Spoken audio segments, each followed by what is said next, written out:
the middle class earnings rose 15%. That put them at $125,000 per family. Now, first of all, the word middle class is, for the mere fact that some of you up in here that consider yourself middle class, if you ain't got $125,000, that means that your motherfucking ass is not a part of the middle class, because the middle class don't have nothing to do with it has everything to do with color. So these words, when they say middle class, they're literally, see, they section everything off. Welfare, that means a group of people. Middle class means a group of people, mainly white people. You see, as well as rich. You understand what I'm saying? So when they say middle class, you say, I'm middle class, but I didn't make $125,000. No, this middle class is a literal, it's a classification of a certain racial group. It ain't got shit to do with you. You damn right you didn't make $125,000. But your ass middle class, I mean, you riding around in a little car and shit, like we say, 2 paychecks away from poverty. But the middle class made $125,000. Now, this is supposed to be a booming economy, right? The poor, the middle class rate rose 15% or 16%, whereas the poor only rose 1%. Now, wait a minute here. Even in a booming economy, if you got a booming economy, the poor would have rose more than damn 1%. We say like 0, 1. That's literally nothing. 1% means the motherfucker didn't rise at all. So how is it that you can have a booming economy? Even in a booming economy, that means that the doggone bomb tips of what he bombs for is supposed to go higher than what it is. So wait a minute, let's get this right. If you got a booming economy that you are saying that everything was supposed to rise, then that means that even poor people would see some type of doggone heightened. Right? At least 5%. If you rose 16%, right? But they said 1%, which is nothing. Now let's get this right. One rise is 16% and one rise is 1. And they got a polarization amongst the classes. That 1% is your ass. I'm quite sure that you ain't got no more money than your ass had in 1990. Or less. You probably was doing better. You see what I'm saying? I know damn well I was. You kill what I'm trying to say here is, these statistics prove my question right. So they said, well, what's the difference? They said, well, these middle class, these white families, because they tried to make this, they always got to give you an explanation, and you automatically go, yeah, okay, right. Because the white man is right, so whatever he says is right. So one thing they got to do is give you the explanation. So first thing they said was, these families learn how to invest their money on the stock exchange. Now come get the out of here. Come on now, you mean to tell me every white person is walking around here with blue chip stocks and whatever all that old dividend bullshit is? Come on, get the hell out of here. You know 400 dumb crackers. Okay. Can't sign their name the right way. They might be middle class, they might have a little old car and your little powder puff, but they didn't get shit. Come on, man, they can give that shit to everybody. You think, please. But they can give you the excuse that they was all the white people in the country was on the stock exchange and started investing. That's some lie. You see what I'm saying? The key here is what really happened was what I told you, and it proves what I was telling you back in June, that they put money in white people's bank accounts, and they give them money and they pay them to be citizens. Yeah. And the reason why you don't know, because there ain't no checks going out. They funnel it in their bank account. So if I funnel something in your bank account, that's right, they say they rose 15%. You see? They funnel it in the bank account. So this is proving what I said is right. You see. Now, did I tell you about Carl Ware, the senior vice president of Coca-Cola? Because we want to knock this black bourgeoisie out your head right now if you think I'm making it in America. Well, we're going to give you the greatest success story there is. So if you think you're making it in America, wait till you hear this story here and you will understand in actuality that your ass ain't nothing but a slave today, a slave tomorrow, and a slave forever if you don't get this planet. That's right. Come on. Now, Carl Ware graduated from Clark College, now Clark Atlanta University, is the senior vice president of Coca-Cola. Now, we're not just talking on his own Cadillac dealership. Coca-Cola is one of the biggest companies in the world. You ever see the movie called Coca-Cola Kid with Eric Roberts? So yeah, we got some things. Some people ain't selling Coke in this area. We got to go there and find out why they ain't selling Coke in this particular area in Europe. You're seeing different things like that. Coca-Cola is one of the biggest companies in America, in the world. So that means that Carl Webb, being senior vice president, has got to have one of the biggest jobs a black man can hold. Right? Okay, Miss and Mrs. Biz Bourgeoisie, and not necessarily you, but the people out there in TV land or whatever you want to call it. This man is, you tell me, oh, it's all about it's all about, you know, if your mind can achieve, you can believe, you can receive, and all that old Cook and Jesse Jackson give you. Okay, let's see. Now here's a man that's got one of the highest jobs in the world that a black man can hold. They fired this one week. You know what they did? They had the security guard march this out the front door. They just didn't say, you know, we're going to let you go, you know. You just go ahead and resign. No, they had this nigga with the security guard marching him out the front door like he stole some damn sneakers. You know, just like they march you be up in Burger King or whatever, or you be up in the drugstore and you see Polo Black Man, they done marched out the door and shit. You know what I'm saying? He done stole some cotton balls or some shit. You drop your head because you all shame and shit. You like, oh, poor ass nigga and all, need to get a job, need to get an education. Yeah, well, here go the man. This man got one of the top jobs in the world. They marched that nigga out, right out the door, okay?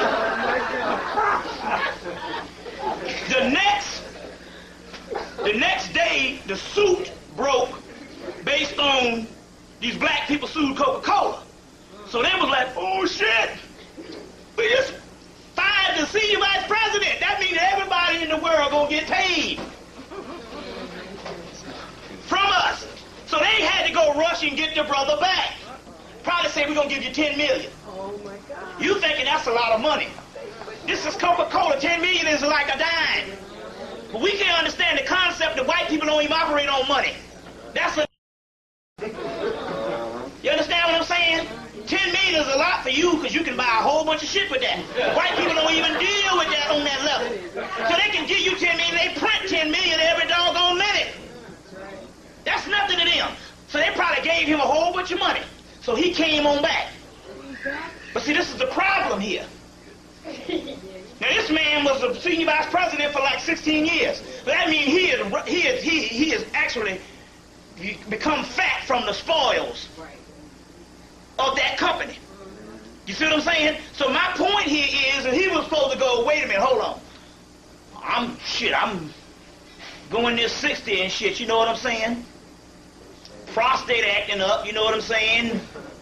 Nutsack acting right. Hell, what the hell I need a whole bunch of money for? Shit, I'm already married and shit. But I need all this money. See, you gotta think this way. Hell, it ain't like you 14. Your life ahead of you. I mean, after being senior vice president of a major corporation, what else do you want? Money is no object. So he's supposed to go, wait a minute, hold on now. Y'all disrespected me by marching me out the front door and everybody saw my ass to the damn wind. So now I got a chance by saying, no, I ain't coming back and we can screw the whole company. Because the whole key was that he's supposed to thought about the people. He done had his money. Right? And probably set up for the rest of his life that they ain't, you know what I'm saying? But no, you see, that's the way he thinks. So he should have thought about the people, all the other black people that's been getting kicked in the ass, and say, I ain't coming back, and that way they could have sued him, and you know what I'm saying, a whole bunch of shit went down. So they brought him back, although the suit gonna go through, it's not gonna be as magnified and strenuous as you know what I'm saying, and humongous as it would have been if they would have damn said we fucked the senior vice president too. Imagine what they could have done to the company. But see, that's the way the niggas' minds are. He's still a slave. You see what I'm saying? So then all of a sudden, he goes back for a couple of months, and then he announces his retirement coming up. You see? Now, you're going to retire any damn way. Fuck that little bit of cash. You could have went and just say, we're gonna screw you. We're going to stick it to you. You see what I'm saying? But see, this is the way the slave mind is. It's very dangerous. Dr. Ben said a black man without knowledge is a dangerous one. Oh, yeah. So it's the same thing what they told you in the Matrix. Although they're your people, or they are people, and we're trying to free them, they're still a part of that system, and they should be looked on as the enemy. Oh, yeah. And so that's one of my keys now. I look on all people without consciousness as the doggone enemy. And that's not being elite. That's just the way it is. I ain't got time for no foolishness. So I deal with them on the level I want to deal with them. That's right. You see what I'm saying? Sometimes I might see a brother I know on the street and say, I'm getting this way. I might see a brother I know on the street and know he buy some bullshit. So I might just turn my head and let him walk on by. No, I go, hey, he go, hey, man, but see, I don't want to hear that. So I say, well, you know, there's times when I will want to deal with that. But right now, I don't feel like dealing with the bullshit. So same thing happened. Right. I'm walking down the street, my man said, goddamn, you getting big as Santa Claus. I said, yeah, you know. Well, okay, yeah, you know. He said, come on, get in the car with me. Brother I used to hang out with when I was over at Clark. He was at AU, got a master's degree in mathematics. His brother's a genius in mathematics. He used to work for payroll up here at Andrew Young. So he got on the detective force after 10 years. And I'm like, well, damn, he got a master's degree in mathematics. This guy's a mathematical genius. What the hell are you doing running down the, detective force? So he's like, well, I said, what the hell? So we riding around, it's a couple of days before the Super Bowl. He said, so come on, man, you want to go to the Super Bowl? I said, you got tickets? I said, you got tickets? Now, I knew I wasn't going because I was supposed to do this ritual. I'll get in that in a few minutes, but I said, you got tickets? He said, no. What I'm going to do is I'm going to go down and I'm going to bust some scalpels. And we're going to take them, I'm going to go run down the thing and take them to jail, and we're going to come back and you just take the tickets. You're going to get the tickets and take the tickets. So bring your girl and whoever you want to bring, bring them. I'm like, wait a minute, hold on. I said, ain't no way in hell I'm going to go up here. I said, man, how the hell I'm going to go up in this thing? I'm going to go up in some doggone Super Bowl, you know what I'm saying, based on you putting another brother in jail. You see what I'm saying? But see, these are the doggone Negroes out here. So you got to start dealing with them on another level. You see what I'm saying? But like 1980, it's interesting because 1980 they said that the prison rate was only 329,000 people. Now it's 1,024,000 people, and the majority of those people are the black man. So now they're saying that America got the most amount of people locked up in the world. And the most amount of those people locked up in the world is the black man. So that means in actuality, the black man is literally considered a prisoner. So even you see a motherfucker walking around out here, that's a prisoner. That's the way they are classifying you now. And that's why they got these two movies out. You see? As well as another one coming out, 3 Strikes, got the nigga in handcuffs. 3 Strikes, it's an old comedy movie. Got the nigga in handcuffs. Same old shit. You see what I'm saying? You see. So there's a lot of stuff going down now. And I was telling you about this whole cell phone thing last time. Well, you conscious people ain't gonna do much to you. But the whole cell phone thing is how they got everybody induced into an artificial consciousness that resembles sleep. And it's through them cell phones and all. And they was talking about how it was only 5.3 million in 1990. Now it's like 84 million in, cell phones. And that's 2 weeks ago. You see what I'm saying? Niggas getting them every hour. You see, now this is interesting. I want to show you this. Now, to show you propaganda, what I'm talking about, here is an article, a Chevrolet. Niggas ain't bought no Chevrolets in years now. We bought the hell out of some Impalas now. That's the black man damn wagon. That Impala. Here it is, Chevrolet thing. Now here it is, they got the black man from Africa. They got a Buffalo soldier, a Civil War soldier, got a brother that's playing jazz, got a trumpet in his hand, got the sister in the Civil Rights Movement. I want to put that on here. And then they got a sister graduating with Kente Claus. But look what the shit says. Once upon a time in America.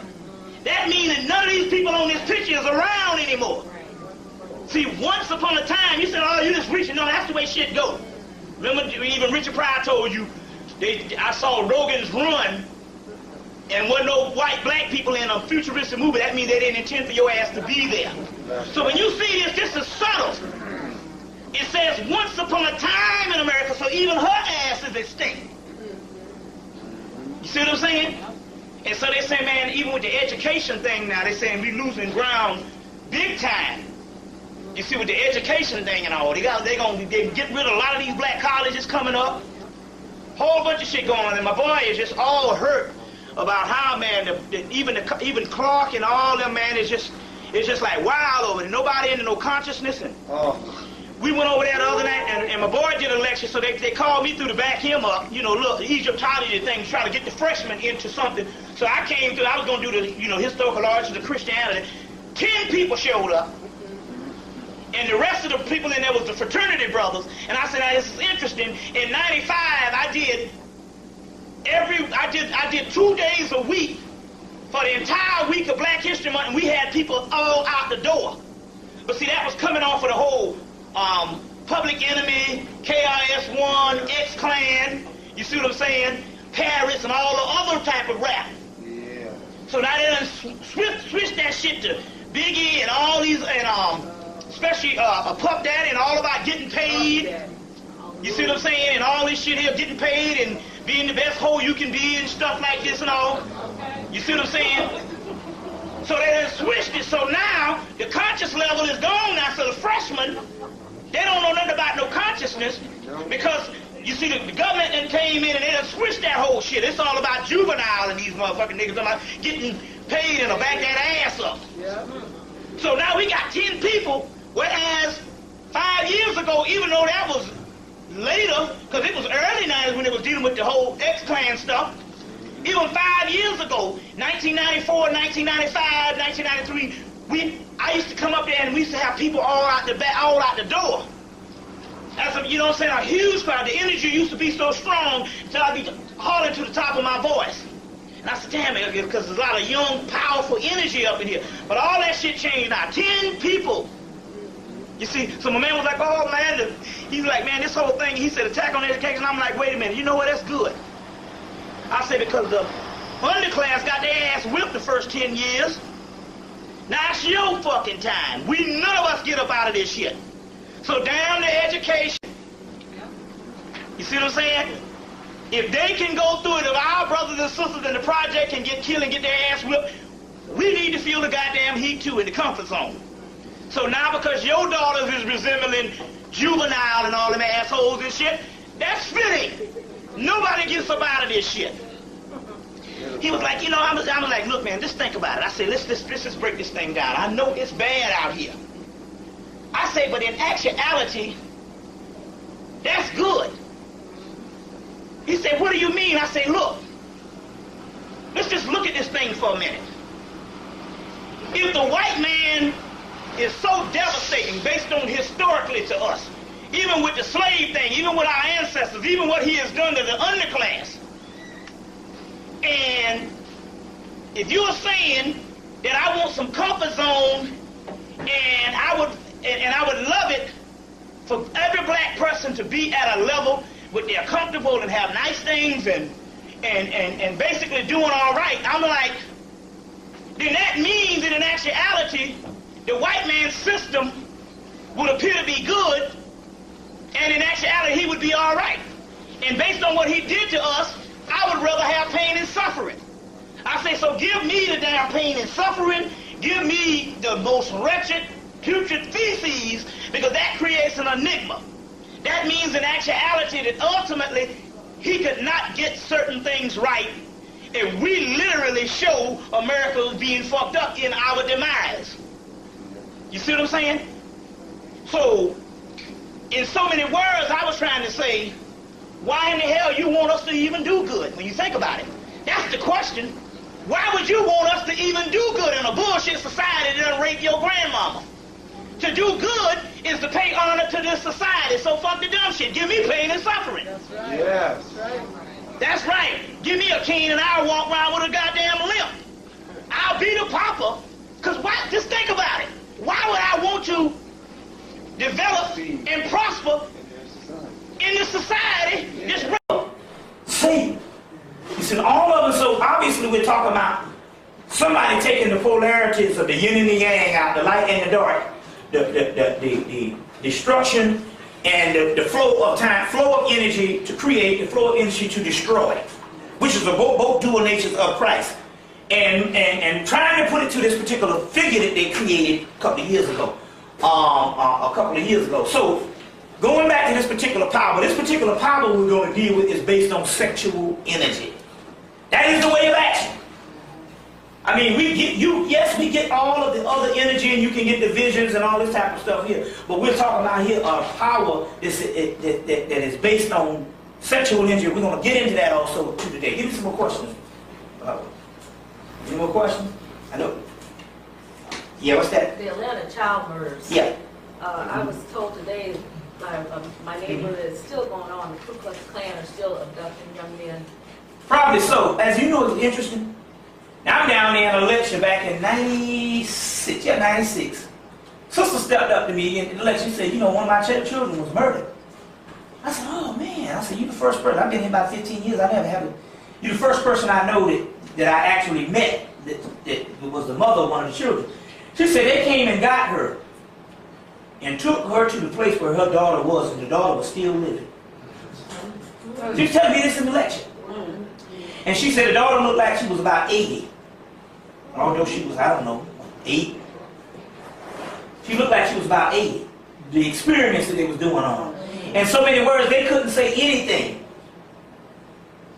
They couldn't say anything or else they would die. They said, we kill everybody in your family, kill your mama's grandmama's mama. Ain't much to scare no black people up. But basically the experiments they were doing on the daughter looked like she was like 80, 85. And she was only 8. But the woman was telling me this like literally in the lecture. You know, in the lecture on this happening. So yes, it's experiments, but see, this is the key now. Anytime you do some stuff, that's an orientation. Whenever you saw that happen, that sets up a catalyst, or it sets up something for the rest of what they're going to be doing in the future. So in so many words, they're doing that all over the country. You see what I'm saying? That was just the incubation period of what went down in Atlanta.